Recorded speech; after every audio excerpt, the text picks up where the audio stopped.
안녕하세요.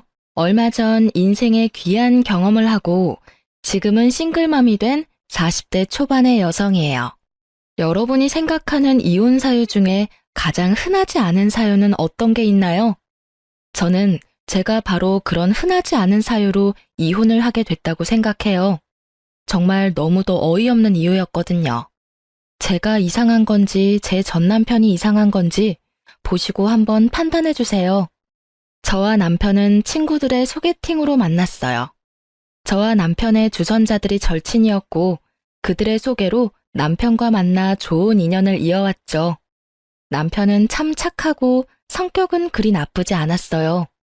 제가 남자 만날 때 거르는 세 가지도 전혀 해당되지 않았죠. 바람기, 폭력, 노름. 이 세 가지는 제가 세상에서 제일 싫어하는 것들이었어요. 남편은 술을 마셔도 순둥순둥하고 여자라고는 그림자도 없던 사람이었어요. 게다가 저와 연애를 시작하고부터는 여사친과의 연락도 끊을 정도였으니까요. 그렇게 제대로 된 남자와 왜 이혼을 했는지 궁금하시죠? 이렇게 사람 좋은 남편이 가진 딱 하나의 단점. 그것은 바로 팔랑귀라는 점이었어요.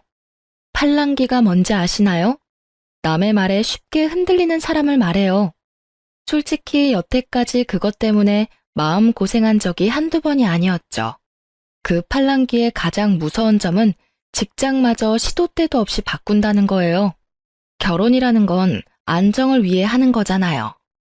그리고 애를 낳는 것도 안정적인 환경이 뒷받침되어야만 가능한 일이라고 저는 생각하거든요. 그런데 남편은 그게 없더라고요.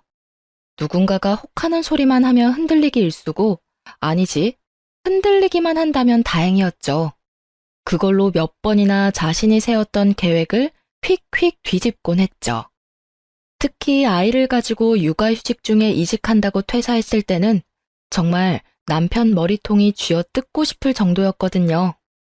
그럴 때마다 난리가 난 저희 집을 안정시켜주는 건 언제나 시댁의 몫이었어요.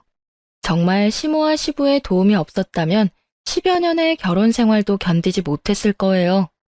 그렇지만 다르게 말하면 이 남자와 결혼을 안 했다면 그런 도움 없이도 잘 살지 않았을까요?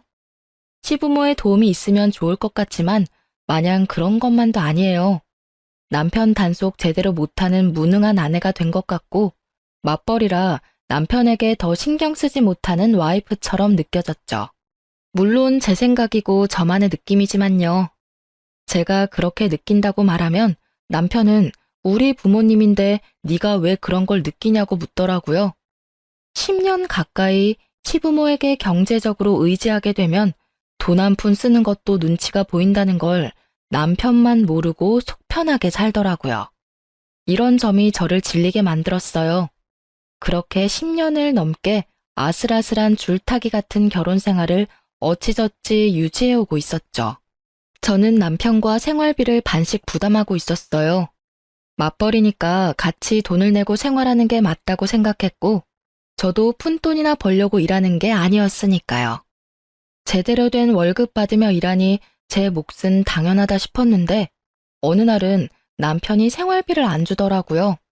자신이 내야 할 몫이 있는데도 말이죠. 여보, 생활비가 안 들어왔는데 좀 늦어? 아, 벌써 날짜가 그렇게 됐나? 미안한데 이번 달은 못 줄 것 같은데. 무슨 일인데 이번 달은 못 줘? 이번 달 월급 받은 건 어디에 썼는데? 빌린 거 좀 갚고 쓸 데 있어서 썼지.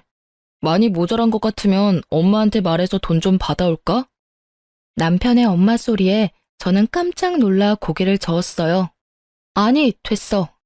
맞벌이 하면서 그 정도 돈도 없다고 뭐라 하실까봐 겁나. 일단 이번 달은 내가 생활비 할 테니까 다음 달부터는 잊지 말고 챙겨줘. 그날은 그렇게 대수롭지 않게 지나갔어요. 그렇지만 정작 다음 달이 되자 남편은 또 생활비를 주지 않더라고요. 이상하다 싶은 생각에 남편을 추궁했어요. 남편은 조금만 기다리라고 하더라고요. 그리고 며칠 뒤 남편이 저를 어딘가로 데리고 가더군요. 몹시 들떠 있었어요. 서프라이즈라도 하려나 싶었는데 어느 한적한 골목에 도착한 남편이 제게 내리라고 하더군요. 여기는 왜 왔어? 뭘 보여주려고 여기까지 오자고 한 거야? 한번 쓱 둘러봤지만 별로 특별할 게 없는 오가는 사람조차 많지 않은 골목이었거든요. 그때 남편이 어느 카페 앞으로 데려가더라고요. 짜잔, 여기가 바로 내 새로운 직장이야. 나 카페 창업했어.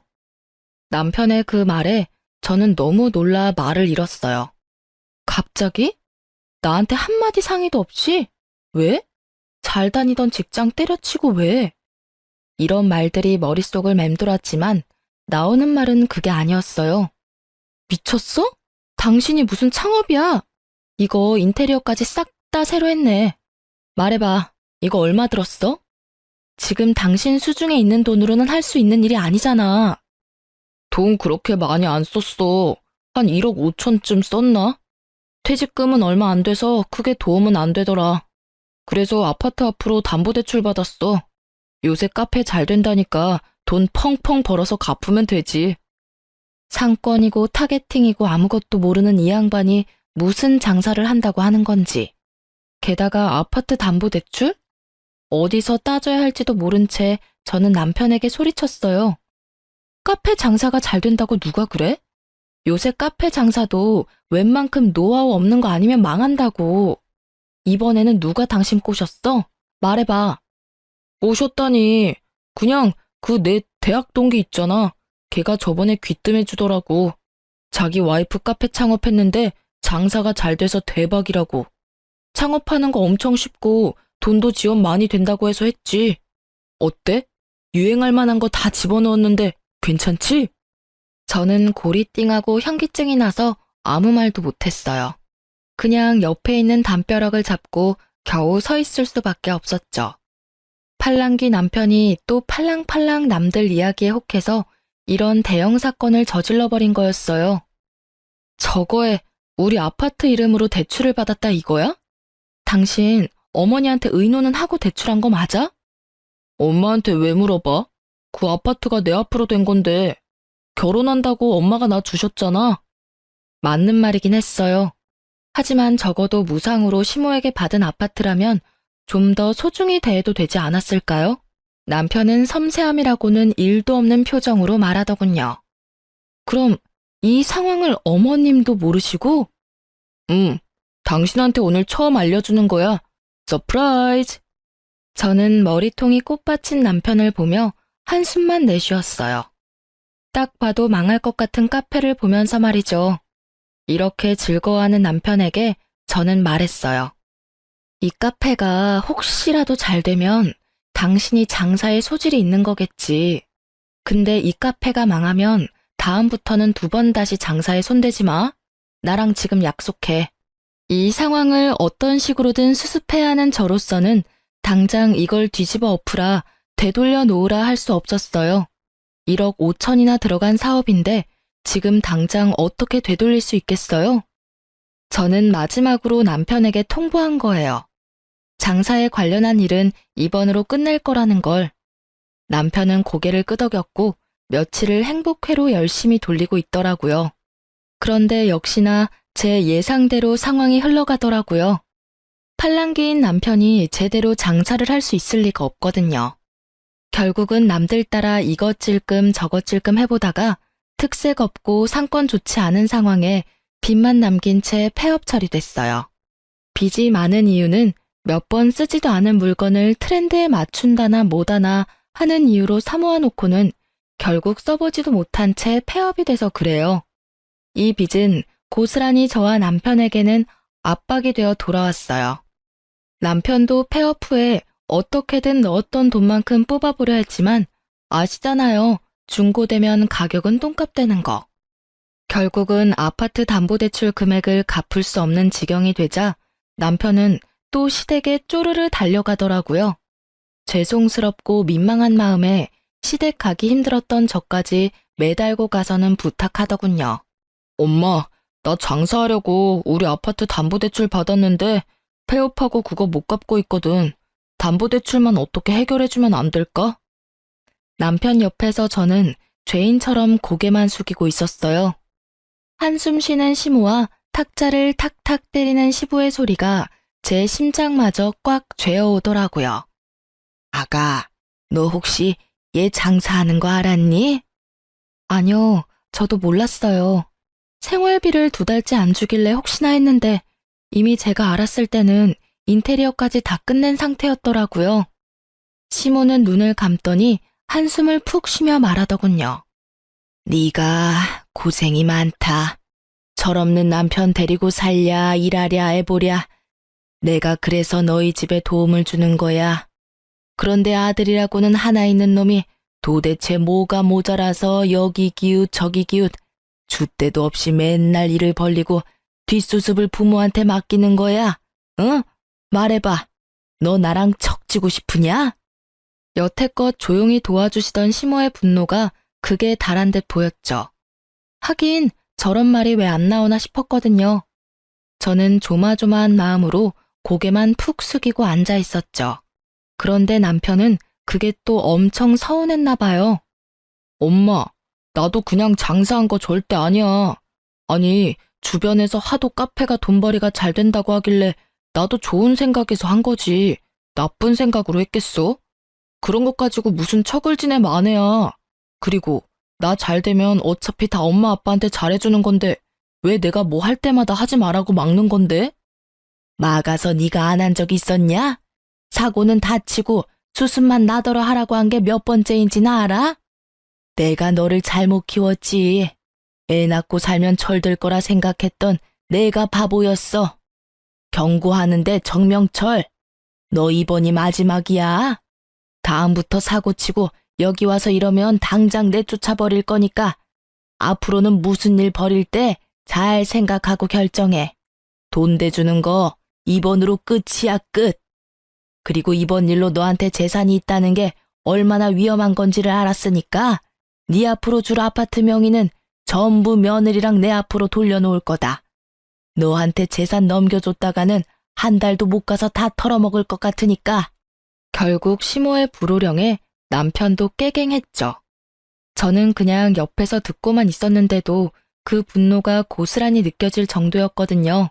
집에 돌아온 남편은 저한테 투덜대더라고요. 엄마 진짜 너무한 거 아니야? 어떻게 아들 하는 일을 존중을 안 해줘. 솔직히 나도 하고 싶은 거 많은데 언제나 참는 거라고. 그래, 그런 거라면 나도 하고 싶은 거 많아. 다 때려치우고 내가 좋아하는 책이나 읽으면서 여행이나 다니고 애랑 매일 붙어 있고 싶지. 근데 그렇게 살면 우리 생계는? 우리 아이 미래는? 당신한테 없는 건 미래를 생각하는 마음이야. 난 내 자식 매번 이렇게 위험에 빠지게 할 생각 없어. 솔직히 말해서 당신 그런 충동적인 행동할 때마다 나한테 상의도 안 하잖아. 그리고 나서 결국 문제 발생되면 스트레스는 온전히 내가 받고. 나도 어머님 의견이랑 동감이야. 앞으로 이런 일 한 번만 더 일어나면 우리 이혼이야. 알았어? 제 말에 남편은 짜증나는 목소리로 대답하더군요. 당신이나 엄마나 똑같아. 매번 내가 하는 일에 못마땅해야지. 나를 존중하지 않는 게 누군데? 여전히 반성하지 않은 남편은 저와 시모를 탓하더라고요. 그래서 이혼하게? 누가 이혼한대? 그냥 혼잣말했어. 앞으로는 그런 일 있으면 이야기하면 되잖아. 결국 남편에게 대답을 받아내고서야 저는 안심했어요. 그리고 남편의 그런 철부지 없는 행동 탓에 남편 명의가 되었을 아파트는 저와 시모 공동 명의로 변경되었죠. 저는 마음이 조금 편해졌어요. 아파트에 제 지분이 생겨서가 아니라 이제 집 잃을 걱정은 사라졌다는 생각 때문에요. 그 일 이후로 얼마간 남편은 더 이상 사고를 치지 않았어요. 하지만 사고를 치는 것보다 더 큰 일이 먼저 일어났죠. 남편이 폐업을 한 그 이듬해 제 생일을 불과 일주일 앞두고 일이 벌어졌죠. 남편이 한 2달 전부터 유독 이상한 증상을 보였어요. 안절부절 못하고 폰을 손에서 떼지를 못하고 발을 달달 떠는 모양새를 보니 뭔가 불안해하는 것 같더라고요. 그런데 그 일이 벌어진 날 아침에는 뭔가 산뜻해 보이더라고요. 그간의 불안이나 두려움은 다 날아간 것처럼 느껴졌죠. 그냥 남편의 감정 기복이었나 보다 하고 편하게 생각하던 제게 남편이 저녁에 잠시 아이를 친정에 맡겨두고 밥이나 먹고 오자고 하더라고요. 이상한 마음이 들었어요. 제 생일은 일주일이나 남았는데 어째서 지금일까 싶었죠. 그렇지만 고민 한들 답이 생기는 것도 아니라 일단은 남편과 함께 식사를 하러 갔죠. 식사는 제가 좋아하는 대게였어요. 즐거운 마음으로 식사를 하고 있는데 남편이 조용히 한마디 하더라고요. 여보, 나랑 이혼해줘. 잘 먹던 탱글탱글하던 대게가 목에 걸리는 걸 느끼며 저는 캑캑거리며 기침을 해야 했어요. 그리고는 겨우 진정하고는 남편 얼굴을 봤어요. 평온한 표정, 일말의 미안함도 없는 그 표정에 저는 웃음이 나왔어요. 이건 무슨 장난이 아닐까 하고요. 이혼? 갑자기 이혼 이야기가 왜 나와? 당신 여자 생겼어? 아님 나 몰래 또 사고 쳤어? 그것도 아님 내가 저번에 당신한테 이혼하자고 해서 삐졌어? 제가 농담처럼 묻자 남편이 고개를 젓더라고요. 아니야, 그런 거. 나 취직 준비 중인 거 알지? 당시 남편은 몇 개월 동안 취직을 준비 중이었어요. 취직이 안 된 이유는 뻔했어요. 눈만 높아진 데다가 남들이 좋다고 하는 곳만 골라서 넣으니 넣는 족족 떨어지는 거였죠. 조금만 눈을 낮춰도 들어갈 곳은 충분히 많았는데 말이죠. 그래도 남편에게 아무 말 하지 않았어요. 남편 자존심 건드리기는 싫었거든요. 알지, 취직 준비 중인 거. 근데 그게 왜? 그거랑 이혼이랑 무슨 상관인데? 나랑 이혼하면 취직이 잘 되기라도 해? 응. 나 취직이 너무 안 돼서 점집 가서 점 봤거든. 그런데 당신이 문제래. 당신 때문에 내가 취직을 못한대. 나 당신한테 이런 말 하는 거 정말 미안하게 생각해. 하지만 이대로 취업 안 되는 것도 문제잖아. 그러니까 당신이 이혼해주면 안 될까? 당신이 내 인생에서 가장 큰 걸림돌이라는데. 이 이야기를 듣는 내내 어안이 벙벙했어요. 저는 무교고 남편네는 독실한 기독교 신자거든요. 교회를 나가는 부모님을 두고 무당에게 가서 말을 들었더라고요. 아니, 이해와 답을 구하고 싶으면 교회를 가시던가요. 왜 갑자기 뜬금없는 무당이 튀어나오나 싶었는데 역시나 이번에도 남편 팔랑귀가 한탕했더라고요. 친구가 장사가 안 돼서 점 봤는데 아주 잘 보더라잖아. 그래서 나도 SNS 보고 점집 찾아서 점 봤지. 그런데 거기서 내가 일이 안 풀리는 게 다 마누라 탓이라고 구태야 한다고 하잖아. 그래서 구술했는데 당신 그늘이 너무 강해서 구태도 효과가 없으니 이혼을 하라고 하더라고. 저는 경악했어요. 저도 모르는 사이에 남편이 굿까지 했다니 말이죠. 게다가 굿이라는 거 10,000원, 100,000원에 할 수 있는 거 아니지 않나요? 당신 굿은 무슨 돈으로 한 거야? 굿? 그거 빌렸지. 차 담보로. 500만 원 정도 하는데 그 정도 금액으로 내 미래를 사는 거면 아깝지 않다고 생각해. 미쳤다는 말이 무색해질 정도로 제대로 돌아버린 남편을 보며 저는 화가 치밀어 올랐어요. 여태껏 싫은 소리 한 번 안 하고 참아줬더니 맨날 사고만 치는 개자식 주제에 이제 와서 나에게 지 인생의 걸림돌이라고 할 자격이 있기나 해요? 당신 진짜 미쳤어. 당신이 왜 구슬해? 그리고 차 담보대출? 저번에 어머니 말씀 못 들었어? 저번이 마지막이라고 분명히 경고하셨잖아. 근데 왜 또 못 참고 사고를 쳐? 이혼? 이혼하는 거 상관없는데 당신이 나 싫어하고 내가 당신 싫어지면 그때 이혼하는 거지. 생판 모르는 무당이 이혼하랬다고 진짜 이혼하자는 미친놈이 세상에 어딨어? 당신은 내 미래를 위해서 그 정도도 못해줘? 나도 무당 말을 다 믿는 건 아니야. 그치만 할 수 있는 건 다 해봐야지. 내가 왜 이렇게 재수가 없는지 그게 당신 탓이라는데 당신은 나한테 죄책감도 안 느껴져? 이런 말을 듣고 있는데 아주 답답해 돌아가시겠더라고요. 이건 뭐 사이비 종교에 빠진 배우자와 이야기하는 것과 다름없더라고요. 저는 일단 여기서는 물러서기로 했어요. 이 이상 이야기해서 좋을 것 하나도 없다고 생각했거든요. 나한테 이런 소리 하는 당신이나 죄책감 느껴야지. 내 선에서 해결 못하는 일이니까 일단 나는 못 들은 걸로 할게. 그런 이유라면 나는 이혼 안 해. 이혼할 이유도 없고. 결국 저 혼자 집으로 돌아오는데 진짜 머리에서 스팀 나는 기분이었어요. 저놈은 도대체 무슨 생각으로 저딴 말을 짓거리나 싶었죠. 일단 잠시 머리를 식히면 남편도 제자리로 돌아올 거라는 생각으로 저는 당분간 남편을 피해 다녔어요. 그런데 남편은 포기하지 않았더라고요. 이틀 뒤 친정어머니에게서 전화가 왔거든요. 얘, 너 정서방이랑 무슨 일 있니? 무슨 일이길래 정서방이 우리 집에 와서 너랑 이혼하겠으니 너를 설득시켜달라고 하는 거야. 비명 지르듯 말하는 친정엄마의 목소리에 저는 눈을 꾹 감았어요. 지끈거리는 머리를 부여잡고 엄마에게 말했죠. 아무 일 없어. 갑자기 와서 이혼해달라고 난리야 지금. 뭐? 이유가 없는데 왜 이혼을 해달라니? 그것도 처갓집에 와서 할 말은 아니잖니. 진짜로 아무 일 없는 거 맞아? 엄마의 물음에 말문이 막혔어요. 일이야 있었죠. 남편이 벌인 그런 일들이 있기야 했지만 그걸 말하자니 남편 험담처럼 느껴지고 말하지 않으려니 제가 답답하더라고요. 결국은 그 일을 말해줬어요. 정서방 요새 취직이 안 되고 있었거든. 저번에 장사하고 난리치다가 폐업한 뒤로 그것 때문에 어디 점집에서 점을 보고 왔다는데 거기서 굿까지 했대. 500이나 주고. 그 점 보는 무당이 와이프가 문제라고 이혼해야 운이 트인다나 뭐라 했다나 봐. 뭐? 정서방 집이 기독교 아니었어? 근데 왜 점을 보러 가? 교회를 가서 기도를 해야지. 내 말이 저 사람 속 지금 아무도 몰라. 진짜 미치겠어. 정말로 있던 정도 다 떨어질 것 같아. 요새는 진짜 얼굴 꼴도 보기 싫어. 그래서 나도 내버려두고 피하고 있었는데 엄마한테까지 가서 그런 말 했다 이거지? 이 남자가 선을 넘네? 그래 얘 얼마나 떽떽거리면서 이혼 설득시켜달라고 하는지 나는 빚쟁인 줄 알았어 얘.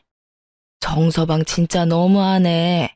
네가 뭔 잘못을 했으면 또 몰라도 아무 이유도 없이 자기 일이 잘 안 된다고 이혼을 하자고 해? 얘, 너 진짜 정서방하고 살아도 되겠어? 아주 눈에 불을 켜고 이혼하려고 하던데. 엄마는 이러다 우리 손주한테 안 좋은 영향 미칠까봐 걱정이야. 엄마 말을 듣고 나니 눈이 번쩍 뜨이더라고요. 제가 이혼을 안 해주면 남편이 우리 애를 이용할지도 모른다는 생각이 들었거든요. 그 생각과 동시에 정신이 돌아오는데 어떻게든 결판은 봐야겠다고 생각했어요. 그리고는 잠시 남편과 이혼에 대해 생각해봤어요. 이혼 사유가 팔랑귀인 남편 때문이라니. 어디 가서 이야기하기도 부끄러울 지경이라 저도 진짜 미치겠더라고요. 아무리 귀가 얇다 한들 이건 너무하지 않나 싶은 생각이 들었죠. 저는 그날 엄마와 통화한 뒤 남편과 마주하기로 했어요. 남편에게 물어봤죠. 당신 진짜 나랑 이혼하고 후회 안 할 거야? 나 솔직히 당신이 우리 집까지 가서 이혼 설득해달라고 해서 완전 빈정상하고 열받아서 이혼하고 싶은 마음이거든? 원하면 해줄게. 근데 조건은 내가 원하는 대로 맞춰줘야 해줄 수 있어. 가능해? 조건이 뭔데? 당신이 이혼만 해주면 나 다 해줄 수 있어. 내가 원하는 이혼이기도 하고. 일단 우리의 친권이랑 양육권 나한테 줘. 나 애 없으면 못 살아. 그리고 위자료도 줘. 최대한 많이. 그리고 살 수 있는 곳도 마련해주고. 이 조건에도 남편이 수락한다면 기꺼이 이혼해주기로 결정을 내렸죠. 그리고 남편은 1초의 고민도 없이 알겠다고 대답하더라고요. 진짜 이혼이 하고 싶었나 보더라고요. 꼴랑무당말 하나로 우리는 결국 이혼하게 됐어요. 그나마 남아있던 애정은 남편의 역대급 민폐짓으로 모두 사라졌고 결국 저도 이혼을 원하게 되었으니 어찌 보면 무당이 한 말이 틀림없었던 건지도 모르죠. 그렇게 합의 이혼을 하려고 했는데 남편이 그날부터 엄청 분주하게 움직이더라고요. 무슨 일인가 싶어서 알아보려 했지만 전혀 예상치도 못했는데 남편이 지난밤 제가 자고 있을 때 노트북을 하는 걸 봤었거든요. 혹시 뭔가 있나 싶어서 노트북 검색 기록을 찾아봤어요. 웹페이지마다 이혼 변호사, 이혼 전문 변호사, 유책 배우자, 언어폭력, 이런 내용을 검색했더라고요. 이상하다 싶었죠. 우리 이혼에 유책 배우자가 있다면 남편일 거고 언어폭력 같은 건 없었거든요. 그리고 합의로 하기로 했는데 변호사가 필요할 리가 없잖아요. 뭔가 수상한 냄새가 가득한 그때 바탕화면에 뜬 처음 보는 폴더 하나를 클릭하자 남편이 뭘 생각하고 있었는지 확인할 수 있었어요. 그 내용을 보자마자 저는 정신줄을 놓고 욕부터 입 밖으로 꺼내고 있었어요. 바로 이 미친놈이 제가 이제껏 남편에게 보낸 카톡 내역을 짜집기 해서 저를 유책 배우자로 만들려고 했다는 거예요. 와, 진짜 이 상황이 어이없는 건 저희가 합의를 하기로 했는데 뒤로 이런 짓을 하고 있었다는 거죠. 저도 앉아서 뒤통수만 맞기는 싫으니 저도 이혼 전문 변호사를 만나고 왔어요. 물론 제가 본 것들을 저장시켜 두고요. 저는 일부러 변호사 명함을 식탁 위에 올려뒀어요. 그리고 그날 저녁 집에 돌아온 남편이 역시나 식탁 위에 명함을 보고는 놀란 건지 저를 부르더라고요. 여보, 이게 뭐야? 우리 합의 이혼하기로 한 거 아니었어? 그거 필요한지 안 한지는 당신 대답에 달려있는데 노트북에 있던 그거 뭐야? 내 카톡 내역 짜집게 한 거. 그거 뭐 때문에 그렇게 정성스레 만들고 있었어? 제 물음에 전곡이 찔린 듯 남편 얼굴이 새하얗게 질리더라고요. 왜 그렇게 놀라? 노트북 내가 안 쓰니까 안 볼 줄 알았어? 왜 남의 노트북을 훔쳐봐? 이거 사생활 침해야? 웃기시네. 그 노트북 내 거잖아. 일할 때 필요해서 산 거. 내 노트북에 있는 거 내가 보는데 무슨 사생활 침해? 그래서 이게 뭔데? 당신 도대체 뭐 하려고 했던 거야?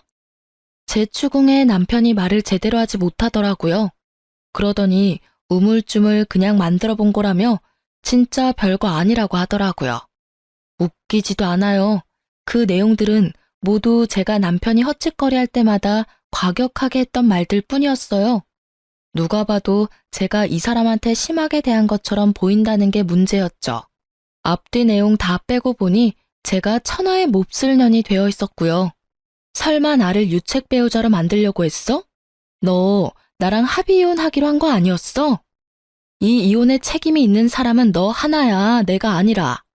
이런 식이면 진짜 이혼 소송 걸어서 당신 진짜 싹 다 벗겨먹을 거야. 당신이야말로 유책 배우자니까. 여보, 잠깐만.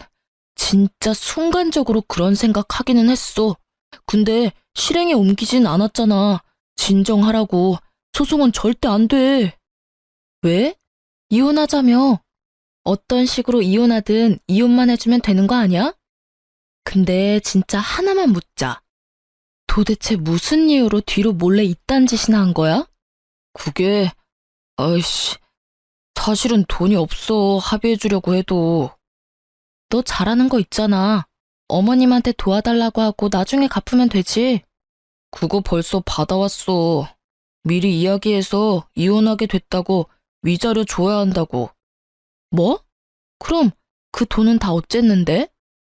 코인에 다 넣었어, 코인에. 지금 주변 사람들이 완전 강력 추천해준 종목 있거든. 거기다가 영혼까지 끌어다 넣었지. 뭐? 코인? 저는 머리를 부여잡았어요. 이 남자가 정신을 제대로 놓은 것처럼 보였어요. 설마 이 상황에 코인에 올인할 줄이야. 아니, 그러면 이상하잖아. 그렇게 잘 되는 항목이면 수익이 났을 건데 왜 돈이 없어? 잘 벌어서 나한테 위자료 주면 되지. 지금 살짝 정책이라서 확 오르지가 않네. 솔직히 위자료 한두 푼도 아닌데 좀 부담스러워서 그런 거 잠깐 생각해 본 거야. 그런데 나 아직 시도한 건 아니니까 나한테 뭐라고 하면 안 되는 거 알지? 남편의 얼굴을 보는 게 이렇게 고역인 적이 있었을까요? 저는 이 상황을 그냥 넘길 생각은 없었어요. 남편을 끌고 시댁을 찾아갔어요. 어머님, 저랑 이 사람이랑 이혼하기로 했다는 이야기는 들으셨어요? 그래, 들었다. 아들이 위자료 좀 빌려달라길래 5천 빌려줬어.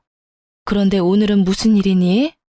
그 위자료 아드님이 코인 하느라 다 날려먹었다고 하더라고요. 그래서 위자료 안 주려고 저를 유책 배우자 만들려고 했고요. 언어폭력이나 행사하는 쓰레기 와이프로 만들려고 하더라고요. 제 말에 시모의 눈썹이 움찔거리더라고요. 평소에도 포커페이스인 시모의 얼굴이 일그러진 걸 보니 시모가 이 상황을 제대로 모르고 있는 것처럼 보이더라고요. 나는 네가 드디어 우리 아들 헛짓거리 못 참고 도망가는 줄 알았는데 그게 아닌가 보구나. 제가 도망이요? 저는 이혼 안 해주려고 했어요. 그런데 저희가 저한테 뭘 하는 줄 아세요? 취직이 안 돼서 점집 가서 점을 봤다고. 근데 와이프 때문에 자기가 길을 못 편다는 이야기를 듣고 저한테 자기 미래를 위해서 이혼하자고 한 거라고요. 제가 싫다고 했더니 친정에 찾아가서 어머니한테 이혼할 수 있게 저를 설득시켜달라고 했어요. 점집 이야기에 독실한 기독교 신자인 시모의 얼굴이 완전 귀신처럼 바뀌더라고요. 하긴 모태신앙인 아들이 점집을 갔다니 분노할 법도 하죠. 너 며느리 말이 사실이냐? 네가 점집을 가서 뭘 봐? 아이고 이 정신 나간 아들아. 어떻게 하루가 멀다 하고 사고를 치더니 이번에는 그런 이유로 이혼을 해. 게다가 처가집에 가서 네가 그런 요구를 했다고? 너 진짜 귀신이 들었나 보다. 내가 인간이 아니라 귀신을 낳았나 봐. 여태까지는 내가 다 책임지고 해결해 주려 했는데 안 되겠다. 너 이제부터 내 아들 아니야. 남편은 그럼에도 별 미동이 없더라고요. 이 상황의 심각성을 본인만 모르고 있더라고요. 눈치도 없는 놈 알려줄 필요도 없으니 그냥 지켜보기만 했어요. 엄마는 아들 미래가 중요하지 않아? 며느리 때문에 내 출세가 막힌다는데 그럼 며느리를 내치는 게 맞지. 왜 나를 탓하는지 이해가 안 되네? 저 말하는 것 좀 봐. 네가 지금 집에서 가져간 돈이 얼마나 되는지 알아? 이혼 위자료 내가 너한테 주는 게 아니었어. 며느리한테 직접 줬어야지. 엄마, 그리고 와이프랑 엄마 공동 명의로 된 아파트 엄마 거잖아. 그거 나한테 돌려주면 안 돼? 안 돼. 너한테 돈 줬다가는 아무것도 남는 거 없을 거다. 네가 어차피 위자료 날려먹었으니까 그 아파트는 며느리 줘. 위자료로 그 아파트 정도가 아니면 내가 부끄러워서 고개도 못 들고 다닐 지경이야. 그런 정신 나간 이유로 애까지 있는 마누라를 버리는 놈이 내 자식이라는 게 부끄러워 미칠 것 같다고. 아, 엄마. 그거 나한테 주기로 한 건데 왜 말을 바꾸는 건데? 솔직히 저는 그 아파트 시댁에서 다시 가져갈 줄 알았거든요. 그런데 시모가 저한테 준다니 저도 당황스러웠죠. 네가 나한테 가져간 돈은 그 아파트 2배나 돼. 너는 진짜 양심도 없니? 엄마가 네 은행이야? 뭔 일만 있으면 찾아와서 돈이나 해달라고 하고 수습이나 해달라고 하고. 나도 이렇게는 못 산다. 네가 제정신 차릴 때까지 나는 이제 더 이상 아무것도 안 해줄 거야. 그리고 합의 이혼 안 하면 소송비도 일절 지원 안 할 테니까 그렇게 알아. 시모의 불호령에도 남편 얼굴은 의기양양하더라고요. 그래, 엄마 마음대로 해. 나도 코인으로 돈 좀 벌었거든? 그거 있으면 저딴 아파트 별거 아니니까. 나중에 나한테 와서 빌며 후회나 하지 말라고. 그럴 일 없을 거다. 그리고 너 우리 집에 들어올 생각하지 말고 집이나 찾아봐. 지금 있는 집은 며느리한테 위자료 대신 줄 테니까. 결국 저는 위자료 대신 그 아파트를 받기로 했고 남편은 그 집에서 쫓겨나가듯 나갔어요. 합의 이혼을 한 거고 일단 아파트는 공동 명의로 되어 있는 상태라서 어머님이 제 명의로 돌려주셨어요. 저를 유책 배우자로 만들려고 했던 남편도 저한테 그걸 들킨 뒤로는 어떻게 해볼 생각도 안 한 것 같더라고요. 시모 덕분에 무사히 이혼을 한 저는 살고 있던 집이 찝찝해서 팔아버리고 그 돈으로 다른 곳에 아파트를 얻어서 들어갔어요. 그리고 양육비에 대해서는 시모가 남편 몰래 먼저 연락이 왔더라고요. 자기 아들이 언제 사고를 쳐서 또 돈을 다 날릴지 모르니 일시금으로 위자료 명목으로 5천만 원을 더 주시겠다고요. 양육비 절대로 못 보낼 상황 생길 것 같다고 하시면서요. 저는 사양하지 않고 받았어요. 혼자서 애 키우게 됐으니 그 돈도 감지덕지였죠. 남편 놈 성격 제대로 알고 있던 시모가 이렇게 챙겨주는 것도 너무 감사했어요. 그리고 몇 달 안 지나서 전 남편에게 연락이 왔더라고요. 전화를 받지 않으려다가 받았어요. 여보, 혹시 나 돈 좀 빌려줄 수 있어? 우리 이제 남이야. 난 당신한테 이런 요구 받을 이유도 없고 받고 싶지도 않아. 당신 코인 잘 되고 있다면서 그럼 그거 팔아서 돈 마련해. 코인은 망했어. 그리고 당신이랑 이혼한 것도 내가 잘못한 것 같아. 그러니까 우리 다시 잘해볼 생각은 없어? 무슨 소리야. 당신이 이혼하고 싶다고 해서 내가 해준 거잖아. 나는 그때 당신 보고 있던 정도 다 떨어진 사람이야. 그런데 코인 망했다고 다시 만나자고?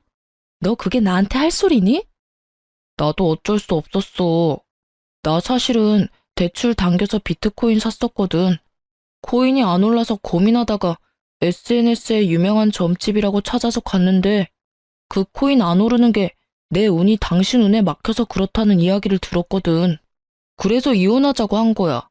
근데 얼마 전에 코인이 망했거든? 당신 TV에서 보지 않았어? 코인 때문에 난리 났었잖아.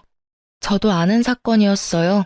수많은 피해자를 양산한 그 코인에 대한 기사를 본 적 있었죠. 못 볼 수가 없었어요. 인터넷 기사 1위에다 아예 도배가 됐었으니까요.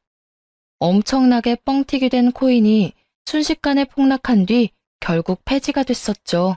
그거 보면서 혹시나 싶긴 했는데 역시나 그 코인에 전 남편도 투자를 했었던 거죠. 대출까지 당겨서. 그 코인이 당신이 투자한 코인이었어? 그러게 누가 그렇게 무리하게 코인을 하래? 어머님이 주신 내 위자료까지 거기에 넣었으면 나한테 와서 이런 말 하는 건 좀 아니지. 진짜 미안하게 생각해. 나도 몰랐어. 코인 망하고 나도 놀라서 그 점집 찾아갔는데 없어졌어. 게다가 사기꾼이었다고 난리 났더라고. 반짝 한 달만 하고 도망갔다고. 그래서 너무 걱정돼서 다른 점집 찾아갔거든. 그런데 거기서 그러더라고. 내 운이 엄청 안 좋아서 그렇다고. 와이프랑은 관련 없고 와이프는 오히려 제 방 역할에서 풍파를 좀 막아줬을 거라고 하더라고. 이혼했다고 하니 그럼 제 방이 없어져서 안 좋은 기운을 그대로 다 맞았을 거라고 하잖아. 내가 사기꾼한테 속아서 그런 거니까 당신이 이해 좀 해줘. 내가 그걸 왜 이해를 해야 해? 언제는 나더러 당신 인생의 걸림돌이라더니 이제 와서 그런 말 하면 내가 좋아할 줄 알았어? 얼씨구나 하고 당신 따라 다시 재결합해줄 줄 알았냐고. 정신 좀 차려. 사기꾼한테 당해놓고 또 점집을 갔어? 왜 그러니? 당신이 이러니까 내가 이혼한 거야. 이제는 내가 감당할 수 없을 만큼 당신이 너무 우유부단하고 팔랑거리잖아. 도대체 다른 사람들 말에 왜 그렇게 줏대 없이 나부끼는 건데? 줏대가 없다니.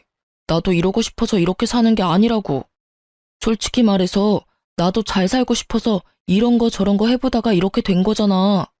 줏대가 없는 게 아니라 이것저것 도전해본다고 생각해주면 안 돼? 도전? 당신 나랑 애 앞에서 그런 이야기 할 수 있어? 당신 도전에 우리가 얼마나 불안하고 두려웠는지 이야기 안 하면 몰라? 매번 당신이 이직하거나 장사를 하려고 할 때마다 돈은 나가고 결국 뒤에 남은 빚 못 갚을 것 같아서 끙끙댈 때 당신이 우리한테 해준 게 뭐야? 당신 느긋한 표정으로 매번 어머님이 해결해 주실 거라고 철석같이 믿고 있었지? 나는 어머님이 당신한테 정 떨어져서 이번에는 수습 안 해주면 어쩌나 하고 매번 걱정하던 기억밖에 없어. 재결합? 내가 미쳤어? 사기꾼 말 그대로 믿고 나하고 이혼하겠다고 한 거 나는 죽을 때까지 못 잊을 거야. 그런데 그런 나하고 재결합을 하자고? 그럼 나는 매일, 매 시간 당신이 혹시 어떤 사람에게 또 어떤 말을 듣고 나랑 이혼하자고 할까 걱정하며 살아야 할 텐데 난 절대 그런 짓 안 할 거야. 내가 당신한테 이렇게 큰 배신감을 2번이나 느껴야 해? 제 말에 전 남편이 입술을 꾹 깨물더라고요. 자기가 양심이 있으면 말 못해야 정상이죠. 그나마 양심이 남아있는 듯해서 다행이었어요. 저는 남편에게 마지막 말을 꺼냈어요. 나는 절대로 그럴 생각 없어. 당신이 억만금을 준다 해도 당신하고 재결합할 생각 없으니까 2번 다시 찾아오지 말아줘. 매몰차 보이겠지만 이렇게라도 안 하면 끝까지 쫓아와 말도 안 되는 요구할까봐 최대한 단호하게 끊어보냈어요. 그렇게 몇 달을 연락이 다시 없었거든요. 그 전남편 연락을 듣게 됐어요. 전남편이 저한테 쫓겨나서 시모에게 찾아갔는데 시모가 아예 받아줄 생각도 안 했다고 하더라고요. 그러면서 전남편에게 이미 유언장에도 전남편 이름 지웠다면서 앞으로 찾아오지 말라고 했다고 하더군요. 시모는 그래도 완전히 내칠 생각은 아니었는지 전남편에게 앞으로 7년 동안 한 직장에서 꾸준히 일하며 성실하게 다니고 난 뒤에 오면 재산을 조금은 남겨준다고 했대요. 하지만 글쎄요. 하루가 멀다 하고 남의 이야기에 마음이 들썩이는 저 남자가 무슨 수로 7년을 꾸준하게 한 직장을 다닐 수 있을까요? 게다가 저번에는 무리하게 아들 만나서 엄마랑 다시 잘해보려고 할 테니 도와달라고 했다더라고요. 애한테 무슨 짓을 하는 건지. 그렇지만 저학년인 아들이 그 말 듣고 한마디 했다고 하더라고요. 아빠가 먼저 우리 버리지 않았냐고요. 그리고 아빠가 있었을 때보다 지금이 더 마음 편하다고요. 결국 그 이야기에 전 남편은 더 이상 면접 교섭도 하지 않았어요. 그리고 지금은 시댁이며 저며 아이에게 버림받고는 혼자 원룸살이하며 택배 알바하며 돈 갚고 있다고 하더라고요. 시모가 갚아주지는 못하니 본인이 갚기는 해야 하니까요. 정신을 차린 건지 안 차린 건지는 모르겠지만 7년은 지나봐야 알게 되겠죠. 저는 남편과 그렇게 완벽하게 타인이 되고 그 뒤로 마음 편하게 잘 살고 있어요. 남들은 이혼하면 힘들다, 괴롭다, 혼자 돈 벌고 애 키우는 거 힘들다 하지만 저는 이제야 사람답게 사는 것 같아요. 몸이 힘들어도 마음고생은 덜하니까요. 매번 남편이 언제 사고 칠까 전전긍긍하고 사고 친 거 뒷수습은 잘 될까 끙끙 앓던 일들이 아예 사라져버렸잖아요. 정말로 마음이 너무 편해요. 게다가 남편과 이혼하면서 승진까지 되면서 근무 환경이 무척 좋아졌죠. 물론 책임감은 배가 되었고 시간도 많이 부족해졌지만 부족한 시간을 채워주기 위해서 친정 부모님들도 많이 도와주시거든요. 아빠 없이 혼자 자라는 아이 티나지 않게 잘 도와주고 계셔서 감사하고요. 아이는 제게 항상 고맙다는 말을 많이 해줘요. 이런 힘든 와중에도 엄마 생각 많이 해주는 착한 아이로 커준 게 너무 대견하고요. 글을 쓰기 위해 기억을 떠올리면서도 제가 이런 한심하기 짝이 없는 이유로 이혼을 하게 된 것이 여전히 부끄럽고 비참하고 어디 가서 말하기 힘든 일이 됐어요. 이게 어떻게 이혼 사유가 될 수 있을까 싶어서 말이죠. 하지만 과정이 어찌됐든 저도 그 과정에서 남편에게 분노를 느꼈고 정이 다 사라져버렸으니 이혼하게 된 거지만 제가 글을 쓰게 된 것도 이런 한심한 이유로도 이혼을 하게 될 수도 있다는 걸 알려드리기 위해서거든요. 남편이 팔랑귀 때문에 매번 집을 말아먹을 정도라면 이혼하시는 게 편하다고 말씀드리고 싶네요. 모든 분들이 편하게 살 수 있길 바라며 글을 이만 마칩니다.